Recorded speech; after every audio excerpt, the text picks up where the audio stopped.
Hello dear students, कैसे हैं आप सभी। आशा करती हूँ आप सब ठीक होंगे, स्वस्थ होंगे, अच्छे होंगे। आईसीटी वर्चुअल क्लासरूम देहरादून में आप सभी का स्वागत करती हूँ। मेरा नाम समता है और बच्चों क्लास 12th में आपका चैप्टर चल रहा है sexual reproduction in flowering plants, यानी पुष्पीय पौधों में लैंगिक जनन की प्रक्रिया। इसमें आपको प्री फर्टिलाइजेशन इवेंट में मेल गेमिटोफाइट और फीमेल गेमिटोफाइट के बनने की प्रक्रिया यानी कि मेगास्पोरोजेनेसिस और माइक्रोस्पोरोजेनेसिस आपका क्लियर हो चुका है। हम पहुंच चुके हैं पॉलिनेशन पे, यानी कि जब मेल और फीमेल गेमिटोफाइट्स का निर्माण हो गया तो उसके बाद फर्टिलाइजेशन की प्रोसेस के लिए किस तरह से मेल गेमिटोफाइट फीमेल गेमिटोफाइट तक पहुंचेगा, उस प्रक्रिया के बारे में हम बात कर रहे हैं। और वो प्रक्रिया संभव हो पाती है पॉलिनेशन के कारण या परागण के कारण, जिसमें मैंने आपको बताया कि दो प्रकार से परागण की प्रक्रिया होती है। एक होता है स्वपरागण और एक होता है परपरागण। स्वपरागण मतलब एक ही पुष्प पे एक ही पुष्प में ही अगर मेल और फीमेल गेमिटोफाइट है तो वो परागण स्वपरागण कहलाएगा। दो तरीके के होता है, एक जिसमें पुष्प बंद होते हैं और एक जिसमें पुष्प खुले होते हैं। अगर एक ही पेड़ के दो फूलों पर परागण की प्रक्रिया हो तब भी वो स्वपरागण की ही कैटेगरी में आएगा, क्योंकि जेनेटिकली वो सेम ही होगा। परपरागण में जब एक फूल से मेल गेमिटोफाइट दूसरे किसी फूल पर जाकर परागण की प्रक्रिया हो जो थोड़ा सा दूर हो, है ना, तो उसको हम क्या कहते हैं, उसको हम परपरागण की प्रक्रिया कहते हैं। जो आपका वाटर से अजैविक एजेंट्स के द्वारा हो सकता है और जैविक एजेंट्स के द्वारा हो सकता है। जैसे वाटर के साथ अगर पॉलिनेशन की प्रक्रिया हो रही है, वाटर की हेल्प से अगर विंड पॉलिनेशन हो रहा है यानी कि वायु परागण, अगर हवा की मदद से परागण की प्रक्रिया हो रही है विंड पॉलिनेशन कहलाएगा। अगर पानी की मदद से पॉलिनेशन की प्रक्रिया हो रही है तो वाटर पॉलिनेशन कहलाएगा। तो आज हम बात करेंगे कि एनिमल्स की हेल्प से किस तरह से पॉलिनेशन की प्रक्रिया होती है। चलेंगे हम स्मार्ट बोर्ड की तरफ।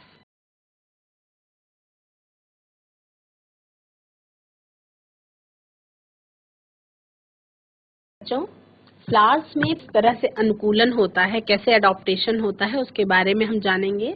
विंड पॉलिनेशन यानी वायु परागण की यदि बात करें, उसमें कहते हैं कि नेचर में ये क्वालिटी है कि जरूरत के अनुसार हर चीज होती है। तो विंड पॉलिनेशन के लिए, वायु परागण के लिए पॉलन ग्रेन्स कैसे होते हैं, लाइट होते हैं ताकि हवा के साथ वो उड़ के दूर जा सके। नॉन स्टिकी होते हैं, मतलब कहीं भी नहीं चिपक जाते, और विंग्ड होते हैं यानी पंख वाले होते हैं। एंथर उनका वेल एक्सपोज्ड होता है। स्टिग्मा जो है वो लार्ज होता है एंड फेदरी होता है। और फ्लावर में वन ओव्यूल होता है अरेंज्ड एज इनफ्लोरेसेंस, जिसका एग्जांपल है आपका मक्की की बाली, जिसमें जो लहराती हुई गोल्डन कलर के बाल जो दिखाई पड़ते हैं वो आपका स्टिग्मा होता है, लार्ज एंड फेदरी। ठीक है। उसके अलावा वाटर पॉलिनेशन हम बात करें, जिनके पॉलन ग्रेन्स जो है वो क्योंकि पानी में खराब ना हो जाएं इसलिए वो प्रोटेक्टेड होते हैं म्यूसिलेजिनस कवरिंग के द्वारा। ठीक है। और फ्रेश वाटर प्लांट्स में जैसे वेलिस्नेरिया में और हाइड्रेला में वाटर पॉलिनेशन पाया जाता है। सी ग्रास जैसे कि जोस्टेरा में भी वाटर पॉलिनेशन पाया जाता है। ब्रायोफाइट्स और टेरिडोफाइट्स एल्गी, इनका डिस्ट्रीब्यूशन बहुत ज्यादा नहीं है। क्यों? क्योंकि इनको पॉलिनेट होने के लिए एज अ मीडियम वाटर की जरूरत होती है। अगर हम बात करें main features of wind and water pollinated plants, wind और वाटर पॉलिनेटेड प्लांट्स के क्या मेन फीचर्स हैं कि वो जब पराग कण जो हैं उनकी बहुत ज्यादा संख्या में प्रोड्यूस करते हैं वो, और वो नेक्टर प्रोड्यूस नहीं करते। क्यों? क्योंकि परागकण जो है वो पॉलिनेशन की प्रोसेस में बहुत ज्यादा वेस्ट होते हैं, इसलिए ज्यादा परागकण प्रोड्यूस करते हैं वो, और उनको किसी भी तरह के इंसेक्ट को अट्रैक्ट करने की कोई जरूरत नहीं होती, इसलिए वो नेक्टर को भी प्रोड्यूस नहीं करते हैं। इंसेक्ट पॉलिनेशन के बारे में आज हमें बात करनी है, जिसको हम एनिमल पॉलिनेशन भी कहते हैं, है ना। अधिकतर फ्लावरिंग प्लांट्स जो होते हैं पॉलिनेशन के लिए एनिमल्स का यूज करते हैं। एनिमल्स जैसे कि आपका वो बीज हो सकती हैं, एनिमल में वो बटरफ्लाईज हो सकते हैं, फ्लाईज हो सकते हैं, बीटल्स हो सकते हैं, वेस्प्स हो सकते हैं, एंड्स हो सकते हैं, मोथ्स, बर्ड्स, बर्ड्स में सन बर्ड हो सकती है, हमिंग बर्ड हो सकती है और चमगादड़। ये सभी जो है ये एनिमल्स हैं जो पॉलिनेशन में हेल्प करते हैं। अब एनिमल्स के बीच में जो इंसेक्ट्स हैं, तो मुख्य रूप से इंसेक्ट्स में बीज हैं, ये डोमिनेंट बायोटिक पॉलिनेटिंग एजेंट है। मतलब ये बहुत ज्यादा क्योंकि बीज जो हैं ये आपका नेक्टर को चूसने के लिए फ्लावर्स पे जाती हैं, तो ये मुख्य बायोटिक पॉलिनेटिंग एजेंट की कैटेगरी में आ जाती है। अब हम बात करें अगर कुछ प्लांट स्पीसीज की, तो primate, arboreal rodents, tree dwelling जो होता है, रेप्टाइल्स के द्वारा भी पॉलिनेशन होता है। ज्यादातर एनिमल पॉलिनेटेड प्लांट्स के फूल किसी एक पर्टिकुलर एनिमल स्पीसीज के लिए अडॉप्टेड होते हैं ना। अधिकतर इंसेक्ट पॉलिनेटेड फ्लावर्स जो हैं वो कैसे होते हैं? बड़े बड़े, खूबसूरत, सुंदर, लार्ज, कलरफुल, फ्रेग्रेंट और नेक्टर से रिच होते हैं, है ना। क्या क्या क्वालिटी होती है उनके अंदर? वो नेक्टर से रिच होते हैं, बड़े बड़े खूब सुंदर फ्लावर होते हैं, चटकीले रंगों का उनका पेटल होता है, और कुछ फूल अगर छोटे होते हैं तो बहुत सारे फ्लावर्स मिल करके इन्फ्लोरेसेंस बना लेते हैं ताकि उनको इजीली देख सके इंसेक्ट्स। उसके अलावा फूलों के रंग और उनकी फ्रेग्रेंस, उनकी खुशबू जो होती है, उससे इंसेक्ट्स या एनिमल्स जो हैं वो अट्रैक्ट होते हैं, आकर्षित होते हैं। ठीक है। जब फूल फ्लाइज और बीटल्स के द्वारा पॉलिनेटेड होते हैं तो वे फाउल ऑर्डर सिक्रीट करते हैं, जिससे ये एनिमल्स उनकी ओर आकर्षित होते हैं ना। नेक्टर और पॉलन ग्रेन्स ये फूलों द्वारा दिए जाने वाले रिवॉर्ड्स, जैसे जब पॉलिनेशन करता है एनिमल तो उसको बदले में क्या मिलता है? तो उसको बदले में वो वही फूलों का रस मिलता है और पॉलन ग्रेन्स भी वो खाने के लिए यूज कर लेते हैं। फ्लावर्स से रिवॉर्ड लेने के लिए एनिमल्स फूलों के एंथर और स्टिग्मा के संपर्क में आ जाते हैं, है ना। इस तरह क्या होता है, एनिमल्स की पूरी बॉडी पे पॉलन ग्रेन्स की कोटिंग्स जमा हो जाती है ना, क्योंकि एनिमल पॉलिनेटेड फ्लावर्स की पॉलन ग्रेन्स जो हैं वो स्टिकी होते हैं। ठीक है। अब जब वो दूसरे फ्लावर पे जाता है तो पॉलिनेशन हो जाता है। अब जब वही एनिमल स्टिग्मा के संपर्क में आते हैं तो उन पर लगे जो पॉलन स्टिग्मा पे क्या होते हैं, झड़ जाते हैं और पॉलिनेशन हो जाता है। कुछ स्पीसीज में फ्लोरल रिवॉर्ड के रूप में अंडे देने के लिए सेफ जगह मिल जाती है ना। जैसे एमॉर्फोफैलस में जो आपका टॉलेस्ट फ्लावर है 6 फीट हाइट का होता है, इसमें फ्लोरल रिवॉर्ड के रूप में इंसेक्ट को अंडे देने के लिए सेफ स्पेस मिलता है। एक ऐसी ही रिलेशनशिप आपका यूका प्लांट में भी देखी गई है और मोथ के बीच में, यूका प्लांट और मोथ के बीच में एग्जिस्ट करती है, जहां पे मोथ और यूका प्लांट ये दोनों एक दूसरे के बिना अपनी लाइफ साइकिल को ही कंप्लीट नहीं कर सकते, है ना। जैसे ही मोथ अपने अंडे ओवरी के लोक्यूल में जब देती है तो इसी दौरान यूका फ्लावर का पॉलिनेशन जो है वो कंप्लीट हो जाता है, और जैसे ही सीड का डेवलपमेंट शुरू होता है वैसे ही एग से मोथ के लार्वा जो है वो बाहर आ जाते हैं। और कई इंसेक्ट्स जो हैं क्या करते हैं, बिना पॉलिनेशन किए पॉलन चुरा लेते हैं और नेक्टर को भी कंज्यूम कर लेते हैं फ्लावर से। तो इस तरह के फ्लोरल विजिटर्स को जो पॉलिनेशन की प्रक्रिया में तो भाग नहीं लेते लेकिन फूलों का रस भी चुराते हैं और पॉलन का भी यूज कर लेते हैं, उन्हें हम पॉलन रॉबर्स या पॉलन नेक्टर रॉबर्स कहते हैं। इंसेक्ट पॉलिनेशन में जो फ्लावर्स होते हैं, ये आप सभी को नोट करना है, जो फ्लावर्स होते हैं they are large, colourful, fragrant, rich in nectar.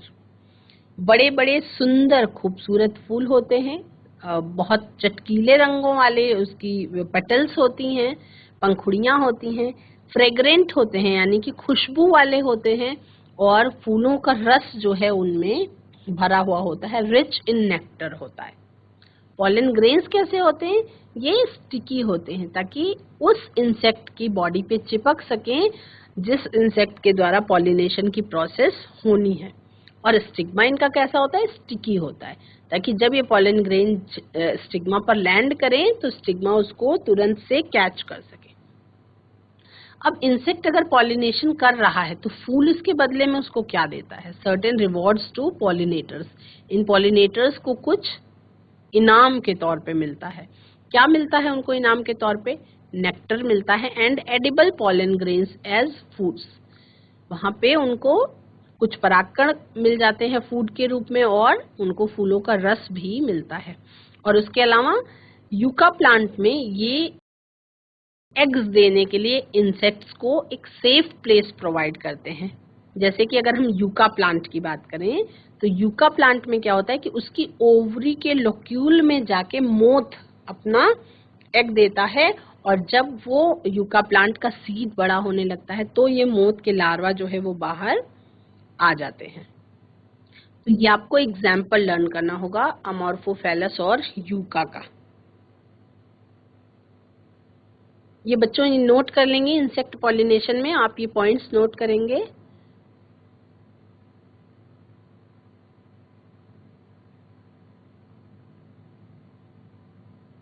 अब इस स्क्रीन में आप क्या देख रहे हैं? आपको पूरा गाइनीशियम वाला पार्ट दिखाई पड़ रहा है।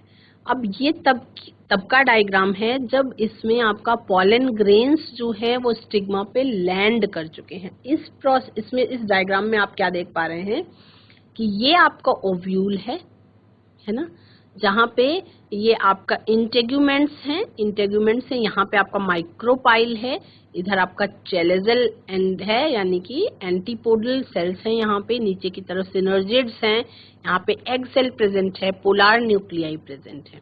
अब क्या देख रहे हैं आप कि जब स्टिग्मा पे पॉलन ग्रेन्स लैंड करते हैं तो स्टिग्मा पे जब पॉलन ग्रेन्स लैंड करते हैं तो पॉलन ग्रेन्स के अंदर क्या होता है? जर्मिनेशन स्टार्ट हो जाता है। जब स्टिग्मा पे पॉलन ग्रेन्स लैंड करते हैं तो पॉलन ग्रेन्स में क्या स्टार्ट होता है? जर्मिनेशन। और जब ये जर्मिनेशन स्टार्ट होता है तो ये पॉलन ट्यूब डेवलप होनी शुरू होती है। पॉलन ट्यूब स्टाइल के थ्रू होते हुए क्या करती है? इधर की तरफ आती है और ये अंदर माइक्रोपाइल की रास्ते से सिनर्जिड्स जो है, यहाँ पे फिलीफॉर्म ऑपरेटस मौजूद था, वो गाइड करता है पॉलन ट्यूब को एंटर होने के लिए और यहाँ पे एग सेल तक पहुँचता है और उसके बाद फर्टिलाइजेशन की प्रोसेस होती है। तो ये डायग्राम सभी बच्चे अपनी कॉपी में बनाएंगे और उसके बाद इसकी लेवलिंग भी करेंगे आप सभी।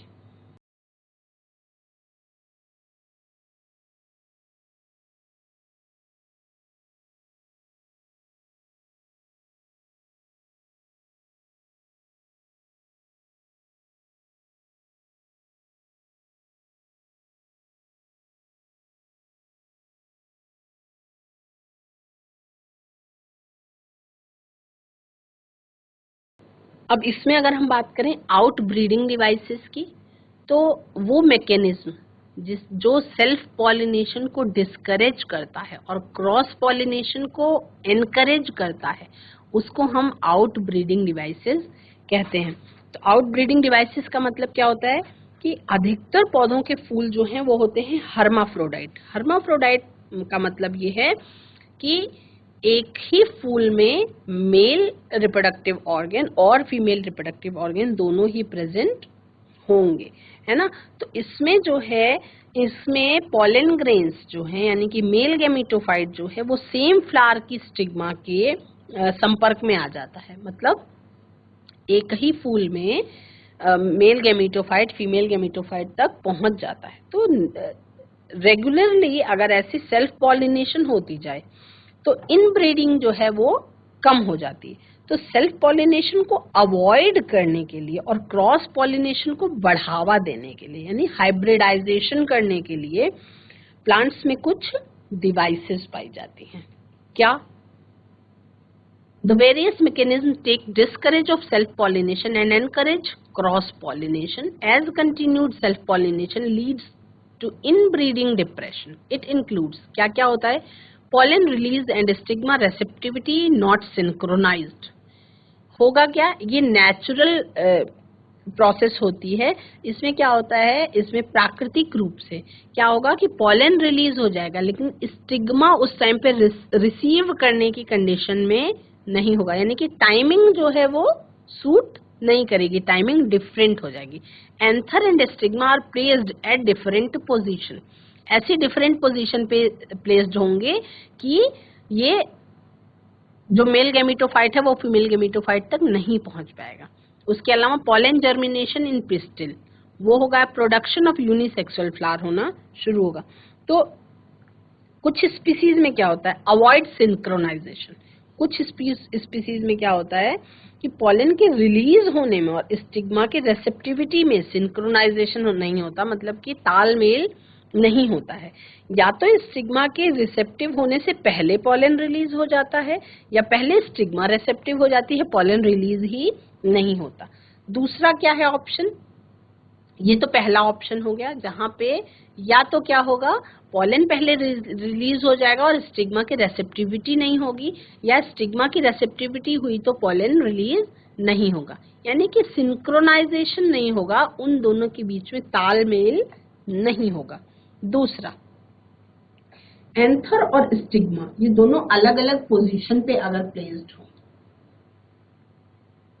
एंथर, कुछ स्पीसीज में एंथर और स्टिग्मा अलग अलग पोजीशन पर होते हैं ताकि पॉलन ग्रेन जो है कभी सेम फ्लावर के स्टिग्मा के संपर्क में ना आ पाए। ठीक है, तो ऐसी डिवाइसेस जो हैं वो ऑटोगैमी से बचाती हैं। अब इसमें एक होता है आपका सेल्फ इनकॉम्पैटिबिलिटी, ये एक जेनेटिक मैकेनिज्म है। इसमें क्या होगा कि सेल्फ पॉलन यानी कि सेम फ्लावर या उसी प्लांट का दूसरा फ्लावर, अगर ओव्यूल के फर्टिलाइजेशन को रोका जा सकता है। कैसे, पिस्टिल में सेल्फ इनकॉम्पैटिबिलिटी हो जाती है, इससे पॉलन जर्मिनेशन और पॉलन ट्यूब की ग्रोथ ही नहीं हो पाती। और चौथा क्या है, चौथा है प्रोडक्शन ऑफ यूनिसेक्सुअल फ्लावर्स। तीसरा हमने समझ लिया, चौथा है प्रोडक्शन ऑफ यूनिसेक्सुअल फ्लावर्स। इसमें क्या होता है कि ये भी सेल्फ पॉलिनेशन को रोकता है। यूनिसेक्सुअल फ्लावर्स जैसे मेल और फीमेल फ्लावर दोनों ही अगर एक ही प्लांट पे प्रेजेंट हो तो ऑटोगैमी से बचा जा सकता है, लेकिन जिटोनोगैमी से नहीं बचा जा सकता। ऑटोगैमी का मतलब कि सेम फ्लावर में हो जाएगा, उससे बचा जा सकता है, लेकिन अगर दो फूल अलग अलग हैं तो जिटोनोगैमी से नहीं बचा जा सकता, जैसे कि कैस्टर में होता है और मेज में होता है। कुछ स्पीसीज होती हैं जिनमें मेल और फीमेल फ्लावर जो है वो अलग अलग प्लांट, जिसका एग्जाम्पल है आपका पपाया। तो इसमें आपका ना तो ऑटोगैमी हो पाती है और ना ही जिटोनोगैमी हो पाएगी, ना तो एक ही फूल पे फर्टिलाइजेशन हो पाएगा और ना दोनों अलग अलग फूलों पर हो पाएगा, है ना। तो आपका यूनिसेक्सुअल फ्लावर्स का प्रोडक्शन होने लग जाए, ये भी सेल्फ फर्टिलाइजेशन को रोकने के लिए, सेल्फ पॉलिनेशन को कंट्रोल करने के लिए एक आउटब्रीडिंग डिवाइस के रूप में होता है। अब इसके बाद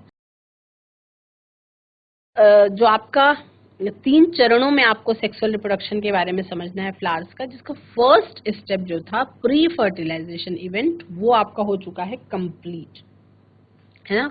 तो सेकेंड स्टेप आपको पढ़ना है फर्टिलाइजेशन इवेंट।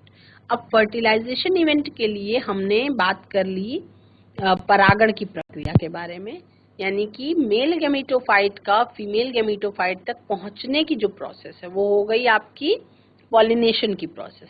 अब पॉलिनेशन की प्रोसेस के बाद अगर पॉलन पिस्टिल इंटरेक्शन कैसे होता है, जो परागकण है वो पिस्टिल के साथ इंटरेक्शन कैसे होता है उसका, उसके बारे में हम बात करेंगे। तो पॉलिनेशन जो है वो राइट टाइप के पॉलन ट्रांसफर की गारंटी नहीं देता है ना। हम बात करेंगे कि जो परागण की प्रक्रिया होती है, परागण की प्रक्रिया में कोई आवश्यक नहीं है कि जिस फूल को जिस परागकण की जरूरत हो वो फूल, जैसे गुलाब के फूल पे अगर गेंदे का परागकण पहुंच गया तो कोई फायदा, कोई मतलब नहीं है, है ना। तो पॉलिनेशन राइट टाइप के पॉलन ट्रांसफर की गारंटी नहीं देता है। तो राइट टाइप के पॉलन से क्या मतलब है, राइट टाइप के पॉलन से मतलब है कि सेम स्पीसीज का कॉम्पैटिबल पॉलन ग्रेन होना चाहिए, है ना। तो ज्यादातर या अक्सर क्या होता है, रॉन्ग टाइप के पॉलन भी स्टिग्मा पे आ जाते हैं। इसका मतलब क्या हुआ, इसका मतलब ये हुआ कि अलग अलग अन्य स्पीसीज के पॉलन या फिर उसी प्लांट के पॉलन अगर वो सेल्फ इनकॉम्पैटिबल हो तो वो आएंगे। फिर क्या होगा, तो पिस्टिल के पास राइट टाइप का पॉलन और रॉन्ग टाइप के पॉलन को पहचानने की कैपेबिलिटी होती है, क्षमता होती है है ना। तो जो राइट टाइप होगा यानी कि कॉम्पैटिबल पॉलन को पहचानने की क्षमता होगी, रॉन्ग टाइप का मतलब इनकम्पैटिबल पॉलन को पहचानने की क्षमता।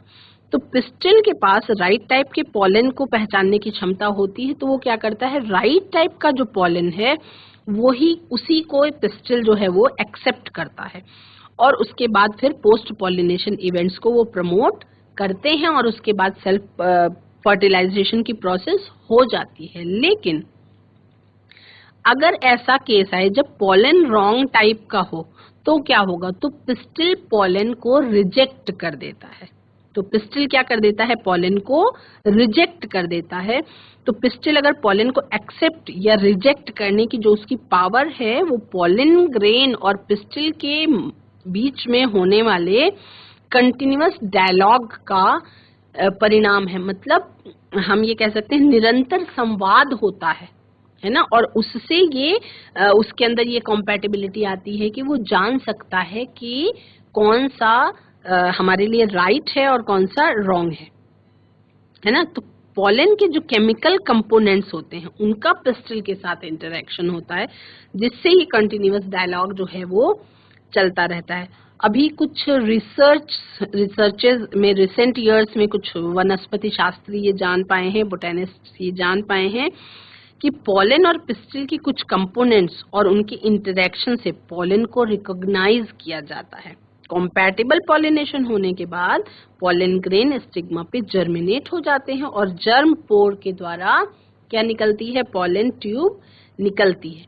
पॉलन ग्रेन का कंटेंट जो है वो पॉलन ट्यूब में चले जाता है और पॉलन ट्यूब स्टिग्मा स्टाइल के टिश्यूज के द्वारा ग्रोथ करती है और ओवरी तक पहुंच जाती है। पॉलन पिस्टिल इंटरेक्शन में आप ये सभी नोट करेंगे, the pistil has ability to recognise the compatible pollen to initiate post pollination events that leads to fertilisation. Pollen grain produce pollen tube through germ pores to facilitate transfer of male gametes to embryo sac. Pollen grain जो है वो pollen tube produce करती है germ pores के through. जब हम pollen grain का structure पढ़ रहे थे तो हमने ये पढ़ा था कि एक pollen grain होता है जिसके दो आवरण होते हैं, बाह्य आवरण और अंतः आवरण। तो जो बाह्य आवरण होता है जिसको हम एक्साइन कहते हैं, एक्साइन के बीच में छोटे छोटे ब्रेक्स होते हैं, यानी कि एक्साइन जो है वो कंप्लीट कवरिंग नहीं होती पॉलन ग्रेन पे, बीच बीच में छोटी छोटी जगह छूटी हुई होती है जिसको हम कहते हैं जर्म पोर। और इसी जर्म पोर से पॉलन ट्यूब का निर्माण होता है। अब जर्म पोर क्यों होता है, क्योंकि जो एक्साइन होती है वो बनी हुई होती है स्पोरोपोलेनिन की। और स्पोरोपोलेनिन क्या है, एक ऐसा सब्सटेंस है स्पोरोपोलेनिन जो पूरे संसार में सबसे ज्यादा, जिसको हम कहते हैं कि वो ऐसा है कि उसको कोई भी केमिकल, कोई भी एसिडिक मीडियम डिग्रेड नहीं कर सकता। तो अगर पूरा पॉलन ग्रेन अगर स्पोरोपोलेनिन से कवर होगा तो पॉलन ट्यूब की डेवलपमेंट नहीं हो पाएगी, इसलिए जर्म पोर्स उसमें प्रेजेंट होते हैं। और ये जर्म पोर्स के थ्रू जब पॉलन ट्यूब बनती है तो वो क्या करती है, वो मेल गैमेट्स को फीमेल गैमेट्स तक पहुंचाने का काम करती है, यानी कि मेल गैमेट्स जो है वो एम्ब्रियो सैक तक पहुंचाए जाते हैं, किसके थ्रू, पॉलन ट्यूब के थ्रू। अब अगर crossing different varieties of species, तो ये आपका कहलाता है हाइब्रिड इंडिविजुअल। आर्टिफिशियल हाइब्रिडाइजेशन के बारे में थोड़ा सा हम बाद में बात करेंगे, हम पहले कंप्लीट करते हैं पॉलन पिस्टिल इंटरैक्शन को। पॉलन पिस्टिल इंटरैक्शन में आप सभी ने देखा कि अभी तक क्या हुआ, अभी तक ये हुआ कि जो पॉलन ग्रेन है वो पिस्टिल पे पहुंच गया। गारंटी नहीं है कि पिस्टिल पे वही पॉलन पहुंचेगा जिससे फर्टिलाइजेशन होना है। तो क्या होगा, पॉलन के अंदर जो केमिकल्स हैं और पिस्टिल के अंदर जो केमिकल्स हैं उनके अंदर कंटिन्यूअस डायलॉग चलता रहता है, जिससे पिस्टिल ये कॉम्पैटिबिलिटी आ जाती है पिस्टिल के अंदर, वो राइट और रॉन्ग पॉलन को चूज कर सकती है। ठीक है, जब राइट पॉलन होगा तो पॉलन ट्यूब का डेवलपमेंट होगा और उसके बाद जर्म पोर्स के थ्रू पॉलन ट्यूब का डेवलपमेंट होगा और मेल गैमेट एम्ब्रियो सैक तक पहुंचाए जाएंगे। ठीक है, तो पॉलन ग्रेन का जो कंटेंट है वो पहले पॉलन ट्यूब में चले जाता है और पॉलन ट्यूब स्टिग्मा स्टाइल के टिश्यूज द्वारा ग्रोथ करती हुई ओवरी तक पहुंच जाती है। ओवरी में पहुंचने के बाद माइक्रोपाइलार एंड से एंटर करती है, जो फिलीफॉर्म ऑपरेटस होता है वहां पे और सिनर्जिड्स होती हैं, वो एग ऑपरेटस तक पहुंचाने का प्रयास करती हैं और उसके बाद जो है वहां पे फर्टिलाइजेशन की प्रोसेस होती हैं। तो कुछ प्लांट्स ऐसे हैं कि जिनमें पॉलन ग्रेन 2 सेल्ड स्टेज में ही झड़ जाते हैं, जहाँ पे वेजिटेटिव और जनरेटिव सेल अलग अलग हुई होती है, और कुछ अब ऐसे प्लांट्स में पॉलन ट्यूब जब स्टिग्मा पे ग्रोथ कर रही होती है तो जनरेटिव सेल डिवाइड होकर के 2 मेल गैमेट्स बनाती है। और जिन पौधों में 3 सेल्ड स्टेज में पॉलन झड़ते हैं तो पॉलन ट्यूब शुरू में ही 2 मेल गैमेट्स उसमें अंदर प्रेजेंट होते हैं, है ना। अब पॉलन ट्यूब ओवरी में पहुंचने के बाद माइक्रोपाइल के द्वारा कहाँ पहुंचती है? ओव्यूल में। ओव्यूल में जब पहुंचती है तो वहां पे फिलीफॉर्म ऑपरेटस, जिसके बारे में मैंने आपको एम्ब्रियो सैक के स्ट्रक्चर के टाइम में ठीक से बताया था, वो सिनर्जिड में एंटर करती है। अभी कुछ स्टडीज से ये पता चला है कि माइक्रोपाइलार पार्ट के सिनर्जिड्स में पाया जाने वाला जो फिलीफॉर्म ऑपरेटस है उसका क्या काम है, वो पॉलन ट्यूब की एंट्री को गाइड करता है। ठीक है, स्टिग्मा पे पॉलन डिपोजिशन से लेकर के ओव्यूल में पॉलन ट्यूब की एंट्री तक की सभी इवेंट्स को हम क्या कहते हैं? जब पॉलन पिस्टिल पे पहुंचा, यानी कि पॉलन का जब स्टिग्मा पे लैंडिंग हुआ तब से लेकर के और पॉलन ट्यूब की डेवलपमेंट तक और पॉलन ट्यूब की एंट्री तक पूरी इवेंट्स को हम क्या कहते हैं? पॉलन पिस्टिल इंटरेक्शन कहते हैं। तो हम सभी जानते हैं जैसा कि पॉलन पिस्टिल इंटरेक्शन एक डायनामिक प्रोसेस है और जिसमें पॉलन की रिकॉग्निशन के बाद इसका प्रमोशन या इनहिबिशन शामिल है।